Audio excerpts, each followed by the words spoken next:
Nous, il n'y a pas d'école en fait pour faire notre métier. Hein. On n'a pas d'autre choix que de venir, entre guillemets, mettre les mains dans le cambouis. Et ça s'est toujours fait comme ça. On n'est pas nous de formation, on n'a pas fait une formation spécifique pour reprendre cette entreprise. Donc voilà, travailler les fruits, les macérations, etc., on l'a appris ici. Et on a tout un passif, on a le savoir-faire qui est là depuis des générations et on s'applique à travailler les meilleurs fruits possibles, les meilleurs ingrédients. Enfin voilà, tout ça, c'est des choses qu'on apprend juste par transmission et par oral, hein, finalement, et en faisant. Voilà.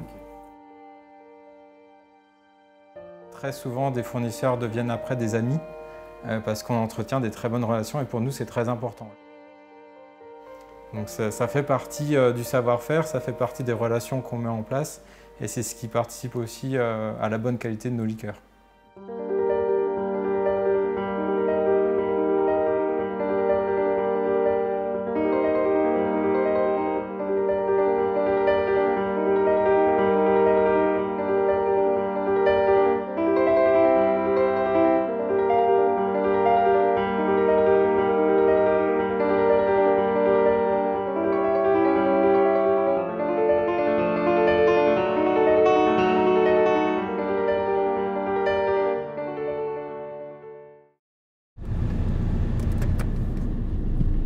Alors la maison Briotet, c'est une maison qui a été créée en 1836. Donc au départ, en fait, on ne faisait pas de la crème de cassis. Au départ, on faisait du vin.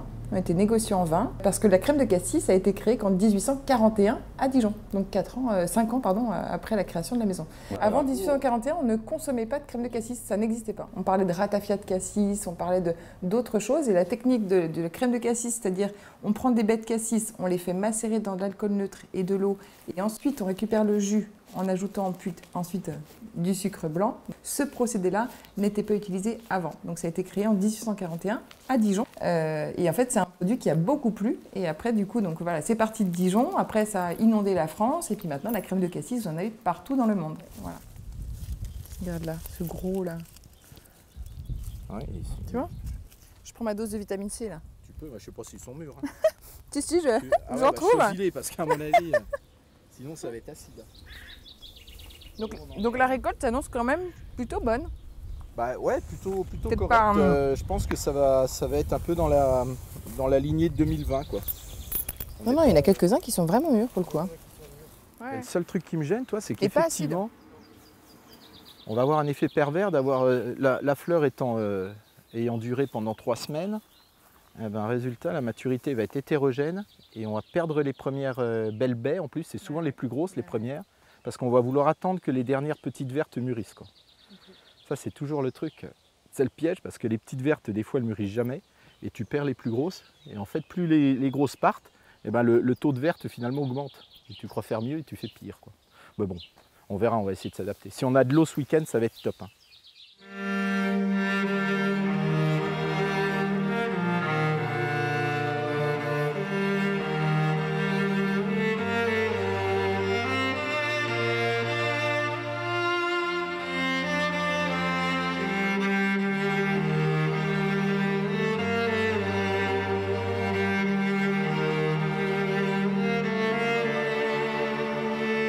Nous, on a choisi de se différencier un peu de nos confrères. Nous, on travaille qu'une seule baie, c'est le noir de Bourgogne. C'est la baie la plus aromatique, la plus puissante, c'est la meilleure, mais fatalement aussi c'est la plus chère. C'est la plus sensible aux aléas climatiques, etc. On va s'attacher à avoir une liqueur qui ait un nez, qu'on puisse l'identifier assez rapidement, parce que quand on fait une dégustation de liqueur, finalement, c'est un peu comme le vin. On va déjà sentir et après on va goûter. Donc il faut avoir les deux paramètres. La variété noire de Bourgogne est la variété emblématique de la région Bourgogne. C'est une variété dont on ne connaît pas tous les secrets. Hein. On sait en tout cas que dans nos terroirs, donc selon les aspects agroclimatiques, pédologiques, on a une expression de cette variété noire de Bourgogne qui est assez exceptionnelle. C'est une variété qui est peu productive, il n'y a pas de grosse quantité à l'hectare. Par contre, elle est extrêmement puissante en arôme, en couleur, avec une acidité qui lui donne un très bon équilibre dans une crème de cassis. Donc c'est la variété de prédilection pour les licoristes.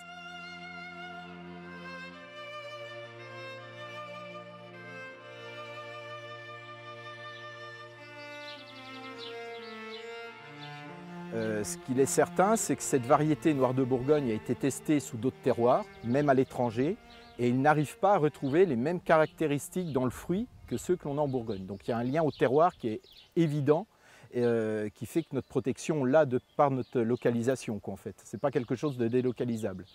C'est une plante, et en particulier la variété Noir de Bourgogne, qui est extrêmement sensible. Donc il ne faut pas qu'elle soit dans des conditions de stress. Automatiquement, elle est comme nous, lorsqu'elle stresse, elle n'est pas en super forme. Donc pas de stress hydrique, c'est-à-dire qu'elle puisse avoir de l'eau à disposition facilement. Ça veut dire des sols relativement aérés, des sols avec une bonne réserve en eau, des expositions qui la tiennent à l'abri des gros coups de froid du printemps. Donc voilà, on protège du nord par de la forêt, là c'est une condition un peu idéale, avec une exposition au sud. Donc l'implantation des parcelles ne se fait pas n'importe où. Il n'y a rien à inventer, il faut énormément d'observation. Ça c'est la base. Peut-être qu'on l'a un peu oublié les décennies précédentes. On avait tendance à, dès que l'on voyait un problème, alors que ce soit un insecte, un puceron ou une tache d'odium, on avait tendance peut-être à intervenir. Aujourd'hui, on s'est fixé des seuils d'intervention, c'est-à-dire un seuil sous lequel on considère que la plante va pouvoir résister ou passer le problème sans qu'on ait à intervenir chimiquement. Et au niveau des maladies, on a tout à fait cette même logique-là, c'est-à-dire on laisse faire la nature dans un premier temps, parce que généralement elle est bien faite, et si on voit que la nature n'arrive pas à répondre aux problèmes qui se posent, parce que les conditions météo font que l'odium est en train de se développer et que la plante n'a pas la capacité de résister, à ce moment-là on intervient ponctuellement. En clair, ce qui veut dire que 20 à 25 ans en arrière, sur un cassis, il était relativement normal de passer un produit 5 à 6 fois durant l'année. Aujourd'hui, moi sur l'exploitation, j'ai fait 2 passages cette année, je pense m'en arrêter là. C'est peu probable que je revienne parce que l'été va être sec, donc ça ne va pas être une période où il y aura des développements de maladies. Donc j'aurai 2 passages cette année simplement. Donc on est dans une démarche de ce qu'on appelle haute valeur environnementale, HVE. Et on est déjà un groupe de quelques exploitations et de passés en HVE3. Moi je l'ai été en 2020, j'étais une des premières sur le groupe de producteurs. Et petit à petit, on amène nos producteurs à faire ces efforts-là et à aller sur une démarche de certification HVE3.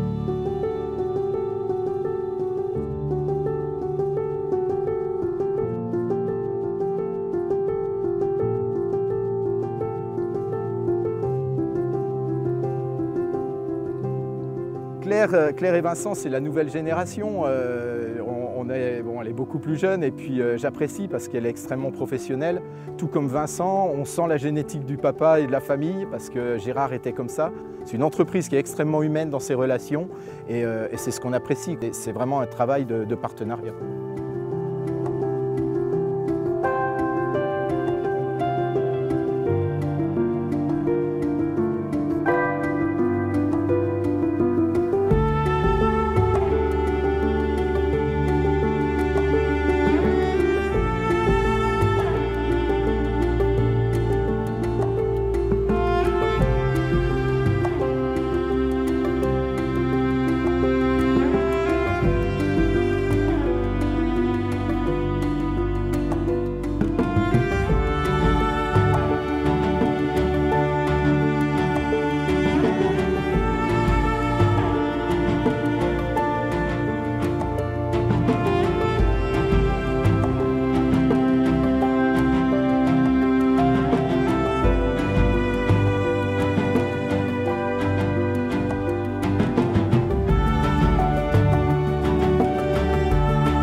Il faut savoir que dans le passé, on était une vingtaine de producteurs de crème de cassis à Dijon, et là on n'est plus que 4. Et on est les plus petits. Donc là-dessus, notre père nous a jamais dit c'est ancré, quand vous aurez 18 ans, vous serez à la maison et puis vous ferez ci, vous ferez ça. Non, il nous a laissé faire nos études, il nous a laissé nous développer, on va dire, professionnellement. Et après, on était chacun dans une branche et Claire a souhaité revenir. Et puis moi, je suis revenu à peu près 8 mois après. Et là, c'est commencé vraiment le travail de transmission. Et voilà, on a eu la chance d'avoir une entreprise qui s'est toujours transmise en fait de père en fils et maintenant donc fils et fille avec mon frère. Et on est là depuis... Au moins 1900. Au moins 1900 voilà. dans ces locaux, ici, Voilà. au cœur de Dijon. C'est ce qui est quand même hyper atypique Tout à parce fait. que c'est parce que c'est historique. Les gens n'imaginent jamais qu'on fabrique tout ici parce qu'on est à 2 pas de la mairie de Dijon, 2 pas de l'hypercentre de Dijon. Et on fabrique bien tout ici. Mais c'est l'histoire qui fait ça. Hein, parce que en soi, c'est pas le plus pratique. Mais notre histoire. On est chez nous. Voilà, on est chez nous.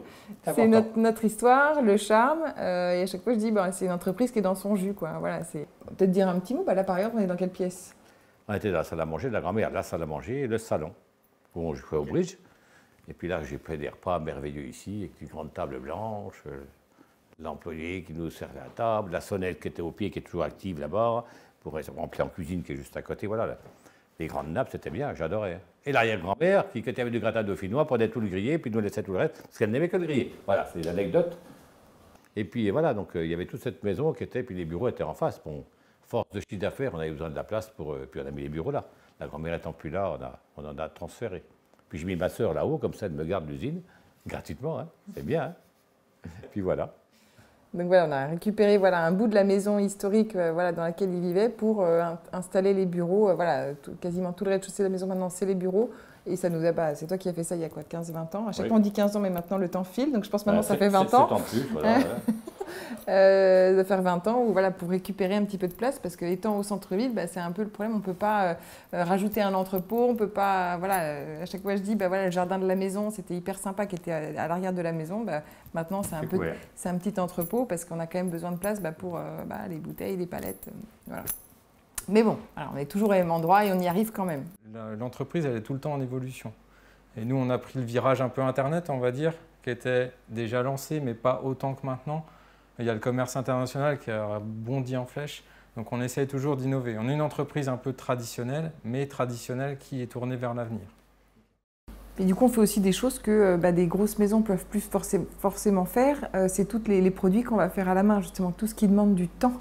Tout ce qui n'est pas finalement bouteille 70 centilitres. Tous nos autres formats de bouteilles, en général, sont remplis à la main. Dès que vous voyez de la cire, il n'y a pas d'autre choix que de les tremper 2 par 2 dans un seau de cire. Toutes ces opérations-là qui sont très longues, ça c'est des choses qu'on voit de moins en moins dans les autres entreprises et qu'on souhaite conserver tous les deux, parce que pour nous, ça fait partie justement du savoir-faire de la maison. Voilà, donc tout ça, on veut continuer, et pour nous, c'est important parce que ça fait partie de l'identité de notre entreprise.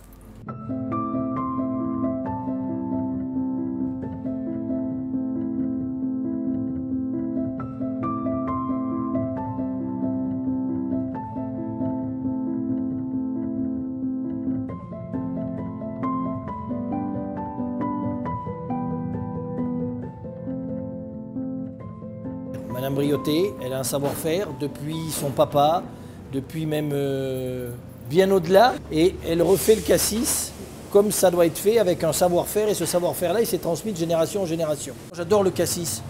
Je trouve qu'on peut le marier avec plein de choses. Vous faites un magret de canard au cassis.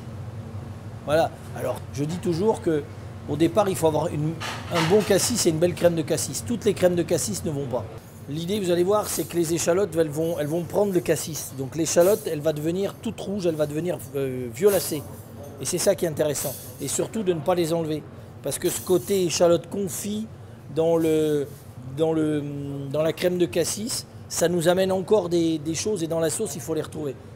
Alors après, c'est vraiment une histoire de goût. Moi, je trouve que l'échalote comme ça, qui est confit dans la crème de cassis, voilà, il y a de la mâche, il y a quelque chose qui se fait. Et avec le foie à poêler, moi je trouve que ça fait un peu comme si on faisait une compotée d'oignons, un chutney d'échalote ou des choses comme ça. Donc on amène de la matière, mais on reste vraiment sur le fruit et sur le cassis. Allez, on a le foie gras, on a la pomme.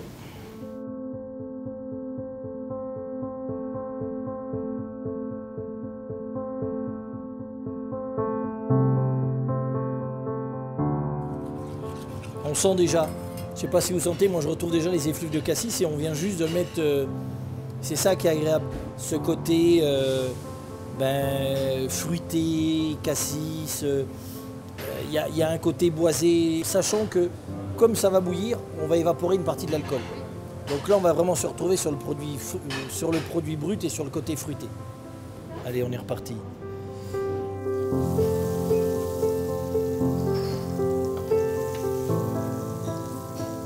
La crème de cassis, j'en mets dans beaucoup de plats, même quand on fait une vinaigrette. J'ai tendance à mettre toujours un peu de vinaigre, autant de vinaigre que de crème de cassis. Donc je mets souvent vinaigre de vin au cassis, je rajoute de la crème de cassis, souvent un balsamique, et ensuite je mets l'huile. Et je fais un mélange d'huile d'olive et huile neutre, c'est-à-dire une huile de tournesol ou pépins de raisin. Et on a de la matière. La salade ordinaire, Ouais, elle devient extraordinaire. Non, c'est vrai. On a une super couleur déjà. On a des cassis. Il y a des couleurs qui sont pas pareilles. Il y a des cassis qui sont très qui sont très noirs et qui tirent sur la lie de vin. Et là, moi, je trouve qu'elle est très fruitée. Elle est vraiment sur le côté fruits rouges. Et ça, c'est important. Et encore une fois, après, c'est dans le process de fabrication de chez Brioté. Eux, ils le font comme ça. Et c'est vrai que celle-là tient particulièrement bien à la cuisson. C'est sublime. C'est sublime.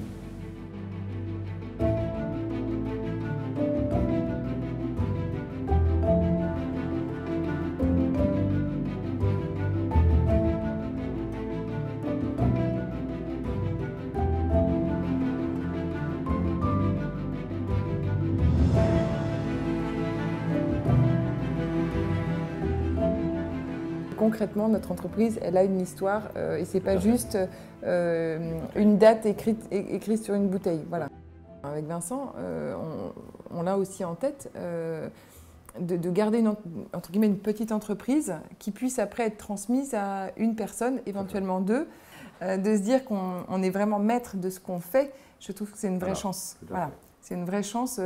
On est, en tant qu'entrepreneur, on a des galères au quotidien comme tout entrepreneur. Mais l'avantage, c'est que on veut faire quelque chose, on peut le faire. Et ça ne demande rien à personne.